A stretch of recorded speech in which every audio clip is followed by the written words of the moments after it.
जय हिंद साथियों, नमस्कार। कैसे हैं आप सभी? आज हम लोग पढ़ेंगे सीटेट फरवरी 2026 के लिए एसएसटी, जो आपने पेपर 2 में लिया है। इससे पहले हम लोग मॉक टेस्ट 1 कर चुके हैं। आज हम लोग एसएसटी का ये मॉक टेस्ट सेकंड है, यानी सिर्फ इसमें एसएसटी के वो 60 प्रश्न हैं, सभी प्रश्नों के मिले-जुले हैं, यानी हिस्ट्री, ज्योग्राफी और पॉलिटी, और साथ में सब्जेक्ट पेडागोगी के भी प्रश्न इसमें हैं। तो आइए वीडियो शुरू करते हैं। नमस्कार, मेरा नाम विवेक पांडे है और आप देख रहे हैं टुडे एग्जाम स्टडी का यूट्यूब प्लेटफॉर्म। फ्रेंड्स, चैनल पे नए होंगे तो सब्सक्राइब कर लीजिएगा और वीडियो पसंद आए तो लाइक शेयर भी करिएगा। आइए पहले प्रश्न से शुरुआत करते हैं। प्रश्न है कि संथाल विद्रोह, प्रश्न को ध्यान से देखिए और फिर सही विकल्पों तक पहुंचिए। प्रश्न है कि संथाल विद्रोह 1855-56 के संदर्भ में निम्नलिखित कथनों पर विचार करें। जो संथाल विद्रोह हुआ था 1855 और 56 के मध्य, ठीक है ना, उसके बारे में कौन से कथन सही हैं, इस पर चर्चा करके बताइए। कथन एक कह रहा है कि इसका नेतृत्व सिद्धू और कान्हू ने किया था। कथन बी कह रहा है कि यह विद्रोह मुख्य रूप से औपनिवेशिक सरकार और जमींदारों के शोषण के खिलाफ हुआ था। ठीक है ना, प्रश्न समझ में आया? प्रश्न कह रहा है कि संथाल विद्रोह जो 1855 और 56 के मध्य हुआ, इसके संदर्भ में निम्नलिखित कथन पर विचार करें। कथन एक है कि इसका नेतृत्व सिद्धू और कान्हू ने किया था, और कथन बी है कि यह विद्रोह मुख्य रूप से औपनिवेशिक सरकार और जमींदारों के शोषण के खिलाफ था। अब आपके सामने चार विकल्प हैं। विकल्प ए कह रहा है कि केवल ए सही है। विकल्प बी कह रहा है विकल्प सेकंड कह रहा है कि केवल बी सही है, और विकल्प तीसरा कह रहा है कि ए और बी दोनों सही है, और विकल्प चौथा कह रहा है कि दोनों गलत है। तो सही कथन बताइए मेरे भाई, ध्यान से समझिए। इसका विकल्प तीसरा सही है, यानी ए और बी दोनों कथन सही है। इस बात को ध्यान रखिएगा, दोनों कथन सही है। देखिए, संथालों ने बाहरी लोगों जैसे दीकू और कंपनी शासक के खिलाफ हथियार उठाए थे। विद्रोह के बाद अंग्रेजों ने संथाल परगना का निर्माण किया ताकि उनकी क्षेत्रों की रक्षा की जा सके। बात आपको ध्यान रखना है। अगर अगला प्रश्न है कि जो लू है, लू किस प्रकार की पवन का उदाहरण है? जो लू है वो किस प्रकार के पवन का उदाहरण है, बताइए। चार विकल्प आपके सामने हैं: अस्थाई पवन, मौसमी पवन, स्थानीय पवन, या फिर ध्रुवीय पवन। किस पवन का ये उदाहरण है? आपको बताना है लू, ठीक है ना। देखिए, जो गर्मी के समय में लू चलता है ना, उसी के बारे में पूछ रहा है कि जो लू चलता है वो किस प्रकार के हवा का उदाहरण है। तो मेरे भाई ध्यान रखिएगा, ये स्थानीय पवन का उदाहरण है। किसका उदाहरण है? ये स्थानीय पवन का उदाहरण है। देखिए, स्थानीय पवनें किसी छोटे क्षेत्र में वर्ष या दिन के किसी विशेष समय में चलती है, उसे लू कहा जाता है। और लू भारत के उत्तरी मैदानों में ग्रीष्म ऋतु में चलने वाली गर्म और शुष्क हवा है। ये बात आपको ध्यान रखना है। चलिए अगले प्रश्न की तरफ चलते हैं। तो अगला प्रश्न कह रहा है कि एक शहर में नगर निगम के पार्षद का चुनाव कैसे होता है? आपको बताना है कि शहर में नगर निगम के पार्षद का चुनाव कैसे होता है। चार विकल्प आपके सामने हैं, बताइए। क्या उसे मेयर द्वारा नियुक्त किया जाता है पार्षद को, या शहर के पंजीकृत मतदाताओं द्वारा निर्वाचित किया जाता है, या फिर राज्यपाल द्वारा नामांकित किया जाता है, या फिर मुख्यमंत्री द्वारा चुना जाता है? पार्षद का चुनाव कैसे होता है नगर निगम के लिए, आपको बताना है। तो देखिए, इसके लिए जो विकल्प सही होगा वो विकल्प बी सही होगा, यानी शहर के पंजीकृत जो मतदाता होते हैं उनके द्वारा निर्वाचित किए जाते हैं कौन? पार्षद। ये बात आपको ध्यान रखना है, ठीक है ना। देखिए, शहर को विभिन्न वार्डों में बांटा जाता है और प्रत्येक वार्ड से जनता अपना प्रतिनिधि चुनती है, जिसे क्या कहते हैं? पार्षद कहते हैं। ध्यान से समझिए, शहर में क्या होता है, विभिन्न शहरों को विभिन्न वार्डों में बांट दिया जाता है और प्रत्येक वार्ड से जनता अपना एक प्रतिनिधि चुनती है, जिसे पार्षद कहा जाता है, ठीक है ना। और पार्षद का काम होता है कि अपने वार्ड और क्षेत्र का विकास और वहाँ की साफ सफाई इत्यादि का ध्यान रखना। ये बात आप ध्यान रखिएगा। अगले प्रश्न की तरफ चलते हैं। अगला प्रश्न है, अगला प्रश्न जो आपका है वो है प्रोजेक्ट मेथड पे, और आपको बताना है कि सामाजिक विज्ञान में प्रोजेक्ट विधि मुख्य रूप से किस पर आधारित है? सामाजिक विज्ञान में प्रोजेक्ट विधि मुख्य रूप से किस पर आधारित होती है? आपको बताना है पाठ्य पुस्तक के अध्यायों को रटने पर, व्यवहारिक और अनुभवजन्य अधिगम पर, या फिर शिक्षक द्वारा दिए गए लंबे व्याख्यान पर, या केवल व्यक्तिगत प्रतियोगिता पर। तो इसका सही विकल्प होगा विकल्प बी, यानी व्यवहारिक और अनुभवजन्य अधिगम। सामाजिक विज्ञान में प्रोजेक्ट विधि का यही मुख्य उपयोग होता है। देखिए, जो अ, प्रोजेक्ट विधि है, यह विधि जॉन डीवी के कर के सीखने लर्न यानी लर्निंग बाय डूइंग के सिद्धांत पर आधारित है। ध्यान रखिएगा, व्यवहारिक अधिगम पर यह जोर देता है प्रोजेक्ट मेथड, और यह विधि जॉन डीवी के करके सीखने यानी लर्निंग बाय डूइंग के सिद्धांत पर आधारित है, जहां छात्र वास्तविक जीवन की समस्याओं का समाधान खोजते हैं। ये बात आपको ध्यान रखना है। अगले प्रश्न की तरफ चलें तो अगला प्रश्न है, जैन धर्म के 24वें तीर्थंकर वर्धमान महावीर ने अपनी शिक्षाएं किस भाषा में दी? बताना है आपको। जैन धर्म के जो 24वें तीर्थंकर थे, तो पहली बात तो आपको यही ध्यान रखना है कि जैन धर्म के 24वें तीर्थंकर महावीर स्वामी होते हैं। अब आपको ये बताना है कि उन्होंने अपनी शिक्षाएं किस भाषा में दी थी। तो मेरे भाई ध्यान रखिएगा, उनकी जो शिक्षाएं थी वो सभी प्राकृत भाषा में थी। किस भाषा में थी? विकल्प बी सही हो जाता है, यानी प्राकृत भाषा। देखिए, बुद्ध ने पाली का प्रयोग किया था। ध्यान रखिएगा, बुद्ध ने अपनी शिक्षा किस भाषा में दी थी? तो पाली में दिया था। तो बुद्ध ने पाली भाषा का प्रयोग किया था, जबकि महावीर स्वामी ने प्राकृत भाषा का प्रयोग किया, ताकि जिसे किसान साधारण व्यक्ति आसानी से क्या कर सके, समझ सके। अगला प्रश्न है आपका, देखिए बताइएगा, प्रश्न है, सियाल सियाल परत जो होता है वो मुख्य रूप से किन खनिजों से बना होता है? आपको बताना है। एनसीईआरटी क्लास 6 के भूगोल में प्रश्न है, सियाल सियाल जो है वो उसकी जो परत होती है यानी सियाल परत मुख्य रूप से किन खनिजों से बनी है? तो मेरे भाई ध्यान रखिएगा, इसका जो सही विकल्प होता है वो होता है विकल्प बी, यानी सिलिका और एल्युमिनियम से। जो सियाल परत होता है वो सिलिका और एल्युमिनियम से बना है। ठीक है ना? ये ध्यान रखना है। देखिए, महाद्वीपीय जो प्रॉपर्टी है क्रस्ट मुख्य रूप से सिलिका और एल्युमिनियम से बनी होती है। एसआई माने सिलिका एल्युमिनियम से बनी है। महासागरीय जो प्रॉपर्टी है सीमा, वो सिलिका और मैग्नीशियम से बनी होती है। ध्यान रखिएगा। देखिए, महाद्वीपीय प्रॉपर्टी यानी जो क्रस्ट होता है वो मुख्य रूप से सिलिका और एल्युमिनियम से बना होता है, लेकिन जो महासागरीय प्रॉपर्टी है, महासागरीय प्रॉपर्टी ध्यान रखिएगा, महाद्वीपीय बनता है सिलिका और एल्युमिनियम से, लेकिन महासागरीय प्रॉपर्टी जो बनता है वो सिलिका और मैग्नीशियम से बनता है मेरे भाई। तो ध्यान रखिएगा, ठीक है। अगले प्रश्न की तरफ चलें तो अगला प्रश्न है कि हिंदू उत्तराधिकार संशोधन संशोधन अधिनियम 2005, ध्यान समझिए, हिंदू उत्तराधिकार संशोधन अधिनियम 2005 के अनुसार परिवार की संपत्ति में किसका हिस्सा बराबर माना गया है?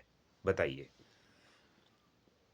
जो हिंदू उत्तराधिकार अधिनियम है, जो 2005 में संशोधित नियमावली आया था, उसके अनुसार परिवार में संपत्ति का हिस्सा किसमें किसमें बराबर बांटने को कहा गया है? तो मेरे भाई ध्यान रखिएगा, विकल्प सी सही हो जाता है, यानी बेटे, बेटियां और उनकी माँ, इन तीनों का जो है संपत्ति में बराबर का हिस्सेदारी होता है। इस कानून ने लिंग आधारित भेदभाव को समाप्त किया और कृषि भूमि सहित सभी पैतृक संपत्तियों पर बेटियों को भी और बेटों के समान अधिकार दिए गए हैं। बात आपको ध्यान रखना है। अगले प्रश्न की तरफ चलें। अगला प्रश्न ग्लोब से है और ये कह रहा है कि कक्षा में ग्लोब पर उपयोग करने का सबसे बड़ा लाभ क्या है? कक्षा में ग्लोब का उपयोग करने का सबसे अच्छा लाभ क्या है? सबसे बड़ा लाभ क्या होता है? बताइए। 4 विकल्प आपके सामने हैं, पढ़िए और सही विकल्प का चयन करिए।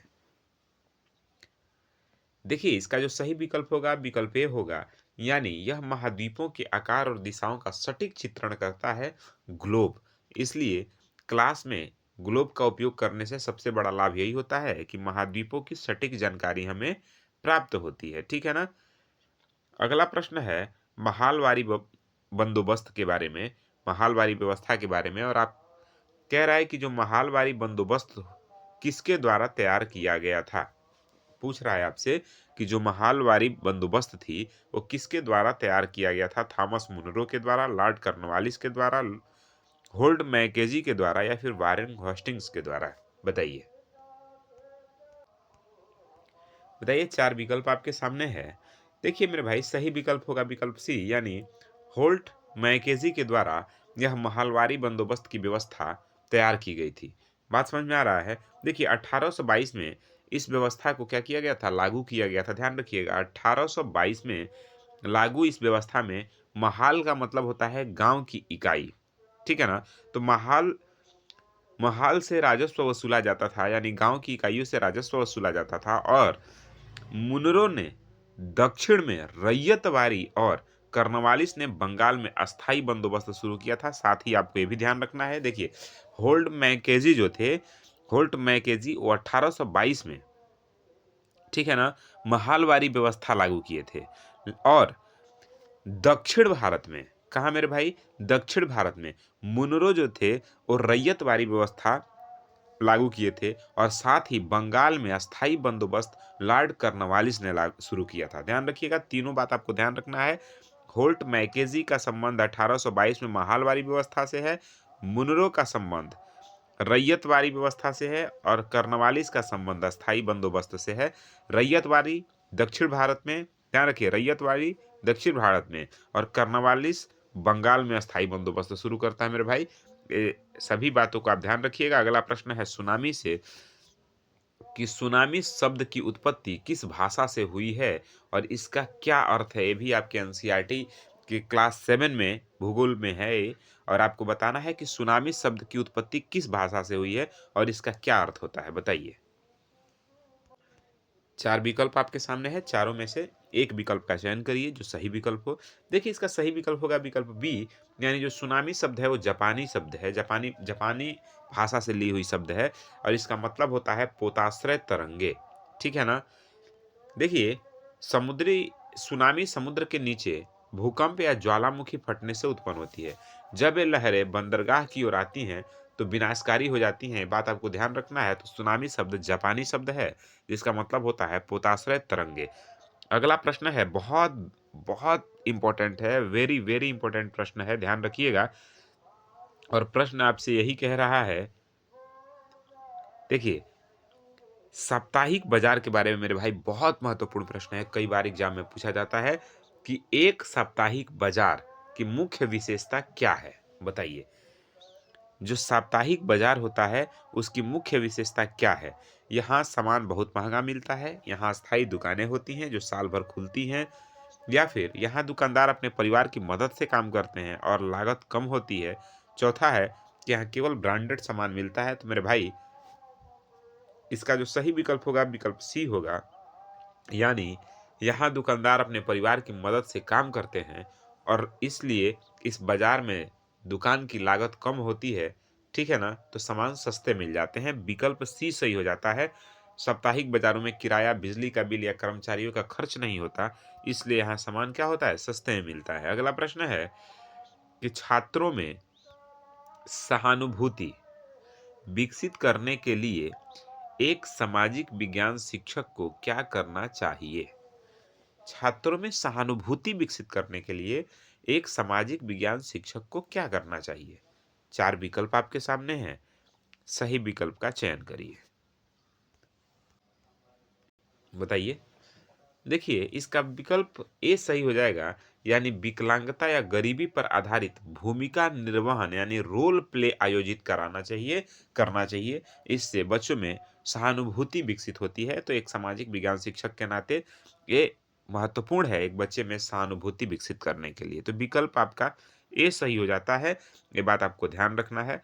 अगले प्रश्न की तरफ चलें तो अगला प्रश्न है संविधान सभा के बारे में, और आपको बताना है कि संविधान सभा में किसने कहा था कि 26 जनवरी 1950 को हम अंतर विरोधों के जीवन में प्रवेश करने जा रहे हैं? बताइए। बताइए सही विकल्प क्या होगा? तो विकल्प सी सही होगा, यानी डॉक्टर भीमराव अंबेडकर जी ने ये बात कहा था। देखिए उनका तात्पर्य था कि राजनीतिक रूप से हम सब समान होंगे, एक वोट, एक मूल्य, लेकिन सामाजिक और आर्थिक जीवन में असमानता बनी रहेगी, जिसे दूर करना एक बड़ी चुनौती होगी, ये उनका मानना था। डॉक्टर बी आर अम्बेडकर का। अगला प्रश्न है स्वर्ण चतुर्भुज से संबंधित कि स्वर्ण चतुर्भुज महामार्ग किन चार प्रमुख शहरों को जोड़ता है? बताइए। चार विकल्प है आपके सामने, बताइए। इसका सही विकल्प विकल्प ए हो जाता है, यानी दिल्ली, मुंबई, चेन्नई और कलकत्ता को स्वर्ण चतुर्भुज मार्ग जोड़ता है। ध्यान रखिएगा, ये चारों महानगर हैं और चारों को ये जोड़ता है। देखिए, यह भारत का सबसे बड़ा राजमार्ग प्रोजेक्ट है, जो चारों महानगरों को जोड़कर व्यापार और परिवहन की गति को बढ़ाता है। ये आपके एनसीईआरटी क्लास में न्यू सिलेबस में दिया हुआ है, ध्यान रखिएगा। अगला प्रश्न है, कह रहा है आपसे कथन और कारण वाले प्रश्न है। कथन है कि उच्च वायु दाब से निम्न वायु दाब की ओर वायु की गति को पवन कहते हैं। कथन कह रहा है मेरे भाई कि उच्च वायु दाब से निम्न वायु दाब की ओर वायु की गति जो होती है, हम उसको पवन कहते हैं। कारण है कि वायु हमेशा ठंडे क्षेत्रों से गर्म क्षेत्रों की ओर प्रवाहित होती है। अब आपके सामने विकल्प हैं, तीन विकल्प हैं, सही विकल्प बताइए कि ए और आर दोनों सही हैं और आर ए की व्याख्या करता है, या फिर ए और आर दोनों सही हैं लेकिन कोई व्याख्या करता नहीं है, और तीसरा कह रहा है ए सही है और आर गलत है। तो मेरे भाई विकल्प ए सही हो जाता है, यानी ए और आर दोनों बात बिल्कुल ठीक है और आर ए की व्याख्या करता है। मतलब उच्च वायु दाब से निम्न वायु दाब की ओर जो गति होती है उसे हम पवन कहते हैं, और ये वायु हमेशा ठंडे क्षेत्रों से गर्म क्षेत्रों की ओर प्रवाहित होती है। ये भी बात सही है, तो आपका विकल्प ए सही हो जाता है। ध्यान रखिएगा, गर्म होने पर वायु ऊपर उठती है। आप सभी जानते हैं, जब भी वायु गैस के रूप में परिवर्तित होती है तो ऊपर की ओर उठती है, जिससे वहां निम्न दाब बनता है। जो खाली स्थान होता है वहां निम्न दाब बनता है, और निम्न दाब में फिर क्या होती है, ठंडी हवा भारी हो जाती है। निम्न दाब में क्या होता है मेरे भाई, ठंडी हवा भारी होती है और फिर उच्च दाब बनाती हैं। दाब के इस अंतर को भरने के लिए हवा प्रवाहित होती है, जिसे पवन कहते हैं। ये बात आपको समझना है। अगले प्रश्न की तरफ चले तो अगला प्रश्न मुगल काल से संबंधित है और आपसे कह रहा है कि मुगलों द्वारा अपनाई गई पितरा दूरा तकनीक का क्या अर्थ है? पितरा दूरा जो तकनीक है, जो मुगलों के, पहली बात तो आपको यही समझना है कि मुगलों द्वारा अपनाई गई पितरा दूरा का संबंध किससे है? मुगलों से है। अब आपको बताना है कि इस तकनीक का अर्थ क्या है, इसका मतलब क्या है, बताइए। चार विकल्प है, बहुत महत्वपूर्ण प्रश्न है। यही सब प्रश्न तो पूछे जाते हैं सीटेट के एसएसटी के पेपर में, और फिर आदमी सोचता है कि हम कहाँ से पढ़ें, क्या पूछ दिया। देखिए मेरे भाई, इसका विकल्प बी सही हो जाता है, यानी पितरादूरा का मतलब होता है उत्कीर्णित संगमरमर या बलुआ पत्थर पर रंगीन कीमती पत्थरों को जोड़ना पितरादूरा कहलाता है। यह मुगल काल की शैली है, ठीक है ना। शाहजहां के शासनकाल में इस तकनीक का व्यापक उपयोग हुआ, जैसे ताजमहल और दिल्ली के लाल किले के दीवाने आम में आप देख सकते हैं। इसमें क्या है, इसमें संगमरमर में खांचे बनाकर उनमें सुंदर और कीमती पत्थर भरे जाते थे, ठीक है ना। तो इसका प्रयोग मुगल काल के शाहजहां के शासनकाल में बहुत ज्यादा हुआ। पितरा दूरा का प्रयोग, इसमें संगमरमर पे नक्काशी काढ़ के अलग अलग कीमती पत्थरों को भरा जाता है, ठीक है। अगले प्रश्न की तरफ चले तो अगला प्रश्न आपसे कह रहा है सुनामी के बारे में है। कह रहा है कि सुनामी के संदर्भ में निम्न में से कौन सा कथन गलत है? सुनामी के बारे में गलत कथन बताना है मेरे भाई। कह रहा है सुनामी समुद्र के नीचे आए भूकंप से उत्पन्न होता है। बिल्कुल ठीक बात है। ये सुनामी जो होता है समुद्र के नीचे आए भूकंप या ज्वालामुखी के फटने के कारण होता है। दूसरा कथन है कि तट की ओर बढ़ने पर लहरों की ऊंचाई बढ़ती है। ये भी बात बिल्कुल ठीक है। जब सुनामी तट की ओर बढ़ने लगता है तो लहरों की ऊंचाई बढ़ने लगती है। तीसरा कथन है कि सुनामी के आने का पहला संकेत तटीय क्षेत्र के जल में तेजी से कमी आना है। यानी सुनामी आने का पहला संकेत यही होता है कि तटीय क्षेत्र के जो जल हैं उसमें बहुत तेजी से आपको कमी देखने को मिलता है। और चौथा है कि सुनामी की गति गहरे समुद्र में कम और तट के पास बहुत अधिक होती है। तो मेरे भाई ध्यान रखिएगा, ये जो कथन चौथा है यानी डी है, वही गलत है, ऐसा नहीं होता है। तो हमको चूंकि गलत कथन ढूंढना है तो विकल्प डी सही हो जाता है। बात समझ में आ रहा है?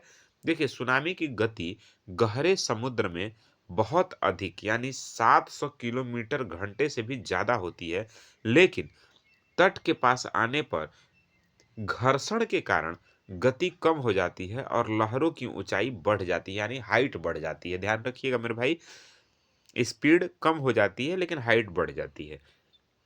अगले प्रश्न की तरफ चलें तो न्यायिक समीक्षा से प्रश्न है और कह रहा है आपसे कि भारत में न्यायिक समीक्षा की शक्ति का अर्थ क्या है? बताइए। न्यायिक समीक्षा की शक्ति का क्या अर्थ है? देखिए, इसका विकल्प बी सही हो जाता है, यानी संसद द्वारा पारित किसी कानून को रद्द करना यदि वह संविधान का उल्लंघन करता है तो इसी को कहते हैं न्यायिक समीक्षा। ठीक है ना? Judicial review. ध्यान रखिएगा। अगले प्रश्न की तरफ चलें तो देखिए, होता क्या है, यदि न्यायपालिका को लगता है कि संसद द्वारा बनाया गया कोई कानून संविधान के मूल ढांचे के खिलाफ है तो वह उसे असंवैधानिक घोषित कर रद्द कर सकती है, जिसे न्यायिक समीक्षा कहा जाता है। मेरे भाई, अगले प्रश्न की तरफ चले तो अगला प्रश्न है, सामाजिक विज्ञान को एक एकीकृत विषय के रूप में पढ़ाने का क्या लाभ है? यानी जब सामाजिक विज्ञान आप पढ़ाते हैं तो उसको एकीकृत विषय के रूप में पढ़ाने का क्या लाभ होता है, आपको बताना है। बताइए, 4 विकल्प आपके सामने है, सही विकल्प का चयन करना है आपको। देखिए, इसका जो सही विकल्प है विकल्प बी होगा। यह छात्रों को इतिहास, भूगोल और अर्थशास्त्र के अंतर संबंधों को समझाने में मदद करता है। ध्यान रखिएगा।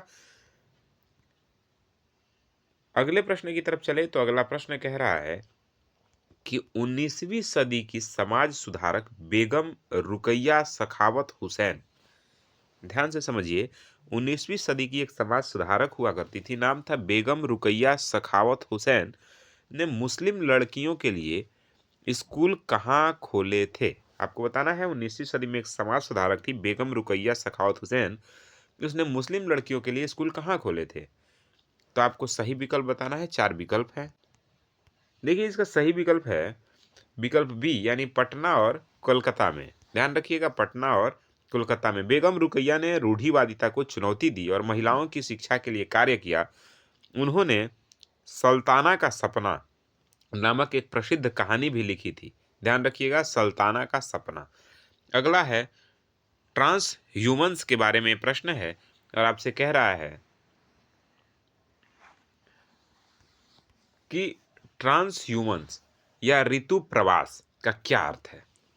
ट्रांस ह्यूमंस, ठीक है ना, या फिर ऋतु प्रवास, इसका क्या मतलब है? बताइए।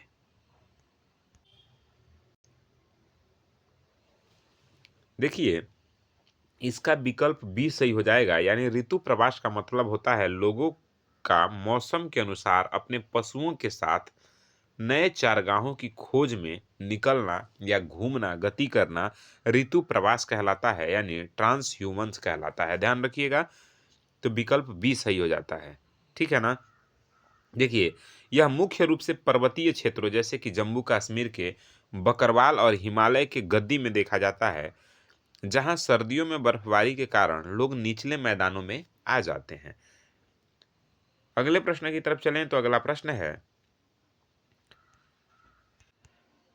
संसद के किसी भी सदन में विपक्ष का नेता यानी लीडर ऑफ ऑपोजिशन बनने के लिए उस दल के पास कम से कम कितनी सीटें होनी चाहिए? देखिए, पूछ रहा है आपसे कि संसद के किसी भी सदन में, चाहे वो उच्च सदन हो या फिर निम्न सदन हो, किसी भी सदन में विपक्ष का नेता यानी लीडर ऑफ ऑपोजिशन बनने के लिए उस दल के पास कम से कम कितनी सीटें होनी चाहिए? बताइए। देखिए, ध्यान से समझिए, और आप सभी जानते होंगे कि विपक्ष का नेता होने के लिए यानी उस दल विपक्ष में नेता बनने के लिए आपके दल के पास कम से कम 1/10 सीट होनी चाहिए, यानी कुल सीट का 1/10 यानी 10% सीट पे आप, ठीक है ना, विजय होने चाहिए, यानी आपकी पार्टी के मेंबर होने चाहिए 10% सीट पे कम से कम, तभी आप लीडर ऑफ ऑपोजिशन बन सकते हैं, विपक्ष का नेता बन सकते हैं। देखिए, लोकतंत्र में विपक्ष की भूमिका जवाबदेही तय करने के लिए महत्वपूर्ण है। आधिकारिक मान्यता के लिए कुल सदस्य संख्या का 10% होना आवश्यक है, ठीक है ना, ये बात आपको ध्यान रखना है। अगला प्रश्न है, सामाजिक विज्ञान में रचनात्मक आकलन, ठीक है ना, फॉर्मेटिव असेसमेंट जो है, ठीक है, फॉर्मेटिव असेसमेंट का मुख्य उद्देश्य क्या है, यानी रचनात्मक आकलन का मुख्य उद्देश्य क्या है? छात्रों को श्रेणी यानी रैंक प्रदान करना, या फिर सत्र के अंत में छात्रों को फेल या पास करना, या फिर शिक्षण अधिगम प्रक्रिया के दौरान छात्र की सीखने की कठिनाइयों को पहचानना और सुधारना, या फिर माता पिता को केवल अंकों की रिपोर्ट भेजना। रचनात्मक आकलन का मुख्य उद्देश्य क्या होता है, आपको बताना है। चलिए बताइए, 4 विकल्प आपके सामने है, बताइए सही विकल्प क्या होगा फॉर्मेटिव असेसमेंट के बारे में, कि क्या इसका उद्देश्य होना चाहिए। देखिए, इसका विकल्प सी सही होगा, यानी शिक्षण अधिगम प्रक्रिया के दौरान छात्र की सीखने की कठिनाइयों को पहचानना और फिर उसको सुधारना ही रचनात्मक आकलन कहलाता है।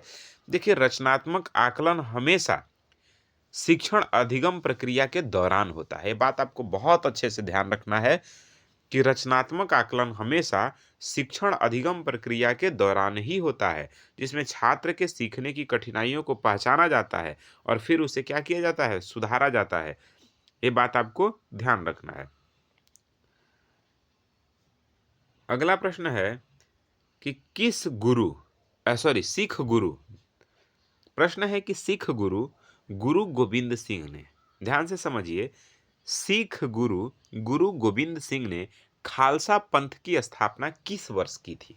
बताना है आपको कि जो सिखों के गुरु थे गुरु गोविंद सिंह जी, वो खालसा पंथ की स्थापना कब करते हैं? तो मेरे भाई ध्यान रखिएगा, विकल्प बी सही हो जाता है, यानी 1699 में। कब मेरे भाई?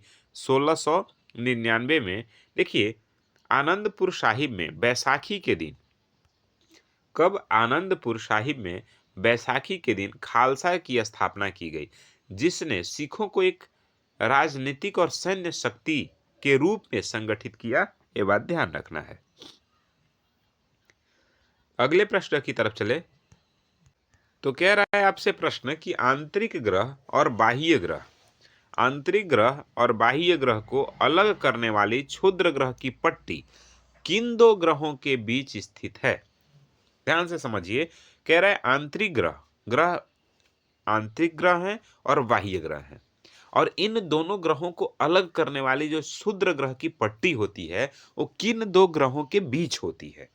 पृथ्वी और मंगल के बीच, मंगल और बृहस्पति के बीच, बृहस्पति और शनि के बीच, या शुक्र और पृथ्वी के बीच? तो मेरे भाई ध्यान रखिएगा, क्षुद्र ग्रह की जो पट्टी होती है मंगल और बृहस्पति के बीच होती है। विकल्प बी सही हो जाता है।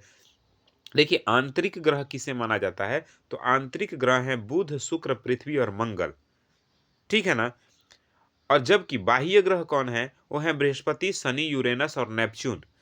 देखिए, आंतरिक ग्रह जो होते हैं वो चट्टानों से बने हैं, चट्टानी हैं, लेकिन जो बाह्य ग्रह हैं वो गैस और तरल पदार्थों से बने हैं। ये बात आपको ध्यान रखना है।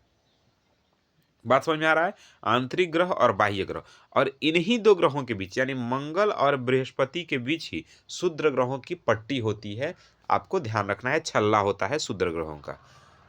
अगले प्रश्न की तरफ चलें तो अगला प्रश्न है संविधान से संबंधित, और आपसे कह रहा है भारतीय संविधान के अनुच्छेद 30 अल्पसंख्यकों को कौन सा विशिष्ट अधिकार देता है? बताना है आपको, भारतीय संविधान का अनुच्छेद जो 30 है वो अल्पसंख्यकों को कौन सा विशिष्ट अधिकार देता है? तो इसके लिए ध्यान रखिए मेरे भाई, विकल्प बी सही हो जाता है, यानी अपनी पसंद के शिक्षण संस्थान स्थापित करने और उनका प्रशासन करने का अधिकार, ठीक है ना।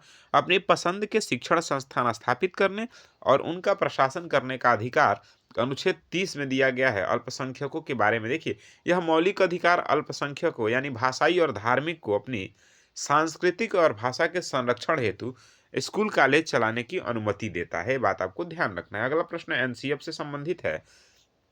कह रहा है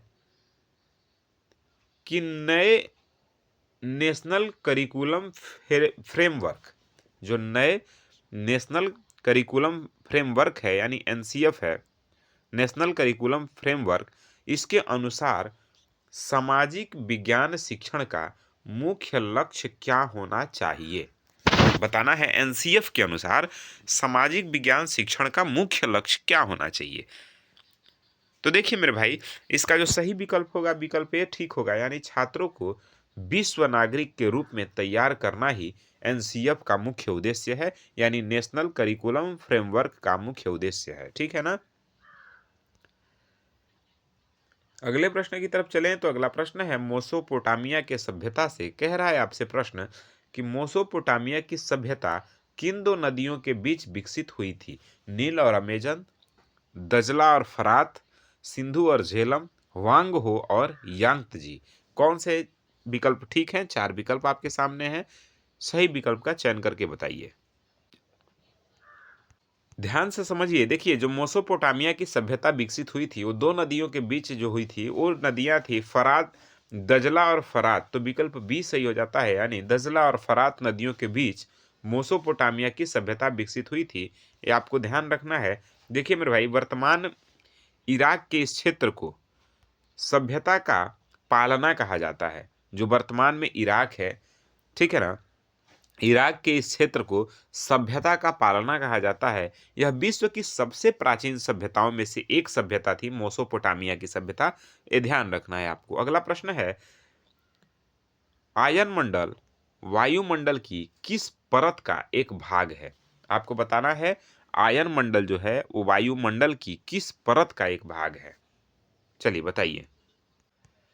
देखिए मेरे भाई, आयन मंडल जो है ना, वो बाह्य मंडल के परत का ही एक भाग है आयन मंडल। ध्यान रखिएगा, भूगोल में बहुत महत्वपूर्ण प्रश्न है और बार बार पूछा जाता है, सवाल पूछ देगा कि किस परत में रेडियो संचार की घटनाएं होती हैं। ठीक है ना। रेडियो कम्युनिकेशन का जो सिस्टम है वो किस परत में होता है? तो ध्यान रखिएगा मेरे भाई, यही परत है बाह्य वायुमंडल। बाह्य वायुमंडल में ही रेडियो संचार की सारी घटनाएं होती हैं। ठीक है, क्योंकि यहाँ मौजूद आयन पृथ्वी से भेजी गई रेडियो तरंगों को वापस परिवर्तित कर देते हैं। यहाँ जो आयन हैं वो पृथ्वी से भेजी गई रेडियो तरंगों को क्या करते हैं? वापस परिवर्तित कर देते हैं। तो मेरे भाई ध्यान रखिए, वायुमंडल का ही एक परत है, नाम है उसका आयन मंडल। क्रम से, नीचे के क्रम से जब आप जाएंगे तो सबसे पहले क्षोभ मंडल, फिर समताप मंडल, फिर मध्य मंडल, फिर आयन मंडल, फिर बहिर्मंडल है।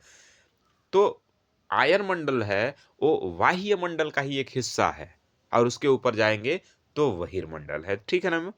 चलिए, अगला प्रश्न है कथन और कारण से संबंधित। देखिए, कथन है कि भारत के तटीय क्षेत्रों में तापमान में बहुत कम अंतर पाया जाता है।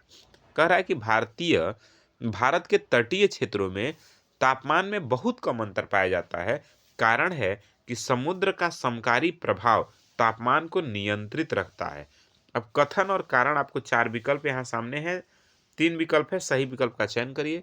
देखिए मेरे भाई, विकल्प ए ठीक हो जाता है, यानी ए और आर दोनों बात बिल्कुल ठीक है, और आर ए की सही व्याख्या करता है। यानी भारत के तटीय इलाकों में तापमान में बहुत ज़्यादा अंतर नहीं पाया जाता है। कारण है कि समुद्र का समकारी प्रभाव जो क्या करता है, तापमान को नियंत्रित रखता है। ठीक है ना। देखिए, पानी जमीन की तुलना में देर से गर्म और देर से ठंडा होता है, आप जानते हैं। जो पानी है वो जमीन की तुलना में, यानी एक जगह पानी हो और एक जगह मिट्टी हो, तो देखिए जो पानी है वो जमीन की तुलना में देर से गर्म भी होता है और देर से ठंडा भी होता है। और समुद्र की हवाएं तटीय शहरों जैसे मुंबई, चेन्नई या सूरत, गुजरात वगैरह ये जो इलाका है, वो तापमान को ना तो बहुत बढ़ने देती है और ना ही बहुत कम होने देती है। ये बात आपको ध्यान रखना है, इसीलिए तापमान में बहुत का अंतर नहीं मिलता है। अगला प्रश्न है, चलिए बताइएगा कि सम्राट अशोक के धम्म के संदर्भ में निम्नलिखित में से कौन सा कथन गलत है? गलत कथन आपको बताना है मेरे भाई। 4 विकल्प आपके सामने हैं, गलत कथन का चयन करना है। चलिए 4 कथन है, बताइए। देखिए इसका विकल्प सी सही हो जाएगा, यानी अशोक के धम्म का मुख्य उद्देश्य बौद्ध धर्म को भारत का राजकीय धर्म बनाना था। ये बात गलत है। अब चूंकि गलत हमसे ऑप्शन पूछा है तो हमारा विकल्प सी सही हो जाता है। ये बात सही है कि धम्म में किसी देवता की पूजा या कर्मकांड की आवश्यकता नहीं थी, ये भी बात ठीक है। अशोक ने अपने संदेशों को फैलाने के लिए धम्म महामत्त नामक अधिकारियों की नियुक्ति की थी, यह भी बात बिल्कुल ठीक है। और इसमें दासों और नौकरों के प्रति दया का भाव रखने पर और जोर दिया गया था, यह भी बात बिल्कुल ठीक है। चलिए अगले प्रश्न की तरफ चलें तो अगला प्रश्न है आपके, जहां गर्म और ठंडी महासागरीय जलधाराएं आपस में मिलती हैं, वहां की मुख्य विशेषता क्या है? देखिए जहां गर्म और ठंडी महासागरीय धाराएं आपस में मिलती हैं, वहां की मुख्य विशेषता बताना है आपको कि ऐसे जगहों की मुख्य विशेषता क्या होती है और किसके लिए सबसे ठीक होते हैं। क्या वहां मत्स्यायन के लिए ठीक है, यानी मछली पालन के लिए सबसे अच्छा है, या फिर वहाँ जल बहुत मीठा होता है, या वहाँ जहाज़ों को चलाने में बहुत आसानी होती है, या वहाँ कभी कोहरा नहीं पड़ता है। बताना है कि क्या फिशिंग के लिए अच्छा है, यानी मछली पकड़ने के लिए अच्छा है। बताइए। तो देखिए विकल्प ये सही है, यानी जहाँ गर्म और ठंडी महासागरीय जलधाराएं मिलती हैं वहाँ मछली बहुत अधिक मात्रा में होती हैं मेरे भाई, और मत्स्यायन के लिए सबसे सर्वोत्तम क्षेत्र होता है, इसलिए विकल्प ये सही हो जाता है आपका। देखिए गर्म और ठंडी धाराओं के मिलन स्थल पर, गर्म और ठंडी जलधाराओं के मिलन स्थल पर प्लवक की प्रचुरता होती है। क्या होता है मेरे भाई? प्लवक बहुत अधिक होता है, जो मछलियों का मुख्य भोजन होता है। जापान के पास और उत्तरी अमेरिका के पूर्वी तट यानी न्यू फाउंडलैंड इसके प्रमुख उदाहरण है, और ये आपके लिए गए हैं एनसीईआरटी क्लास 7 के ज्योग्राफी से। ध्यान रखिएगा, कहीं भी प्रश्न बाहर से नहीं है, सभी आपके एनसीईआरटी से प्रश्न है, ठीक है ना? तो विकल्प ए ठीक हो जाता है। अगले प्रश्न की तरफ चलते हैं। प्रश्न है, हसियाकरण को कम करने के लिए, प्रश्न समझिएगा, हाशियाकरण को कम करने के लिए भारतीय संविधान का कौन सा अनुच्छेद अस्पृश्यता के उन्मूलन की बात करता है? यानी भारतीय संविधान के किस आर्टिकल में अस्पृश्यता की बात की गई है? तो मेरे भाई ध्यान रखिएगा, इसके लिए विकल्प सी सही है, यानी अनुच्छेद 17। कौन सा मेरे भाई? अनुच्छेद जो 17 है वो अस्पृश्यता को एक दंडनीय अपराध मानता है, और यह हाशिए पर रहने वाले समुदायों विशेषकर दलित वर्गों को गरिमा के साथ जीने का अधिकार प्राप्त कराता है। ये आपके एनसीईआरटी के क्लास 8 के पॉलिटी वाले सेक्शन से लिया गया प्रश्न है। अगले प्रश्न की तरफ चले तो अगला प्रश्न है, सामाजिक विज्ञान की शिक्षण में सामाजिक विज्ञान के शिक्षण में आलोचनात्मक शिक्षा शास्त्र, ठीक है ना? कौन सा शिक्षा शास्त्र, आलोचनात्मक शिक्षा शास्त्र का मुख्य बल किस पर होता है? सामाजिक विज्ञान के शिक्षण में जो क्रिटिकल पेडागोगी है उसका मुख्य बल किस पर होता है, आपको बताना है।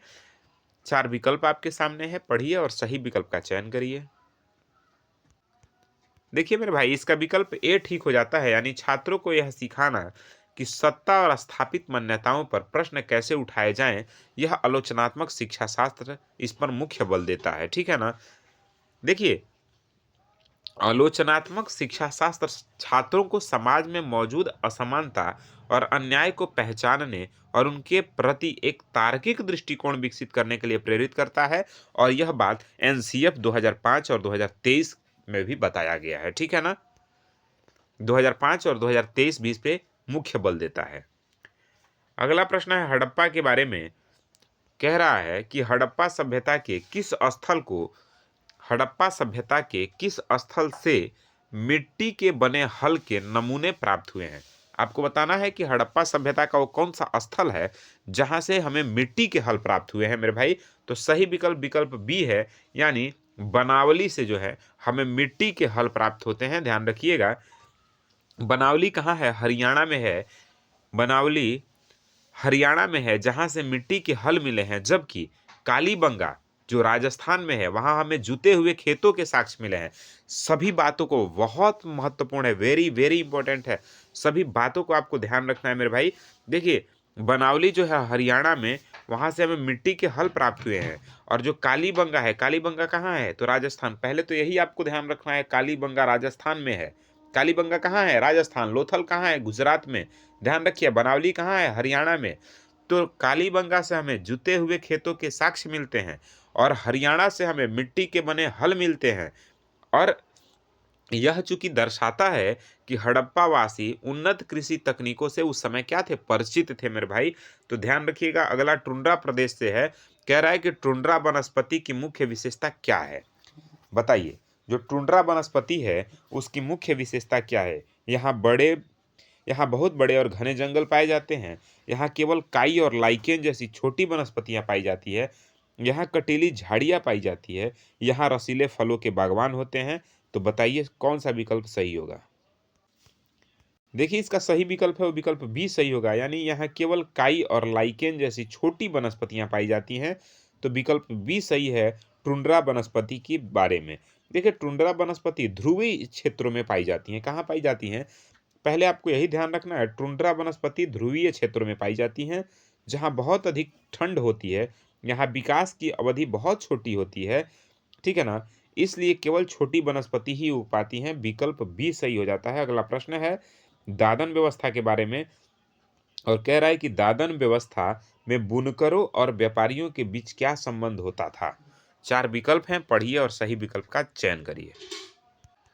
देखिए, इसका विकल्प बी सही हो जाता है, यानी व्यापारी कच्चा माल देते हैं और तैयार माल कम कीमत पर वापस ले लेते हैं, यही दादन व्यवस्था है। तो आज का क्लास यही, अगला क्लास इसके बाद। बाकी ये वीडियो आपको कैसा लगा? वीडियो पसंद आया हो तो लाइक शेयर सब्सक्राइब करें। मिलते हैं अगले क्लास में, तब तक के लिए जय हिंद।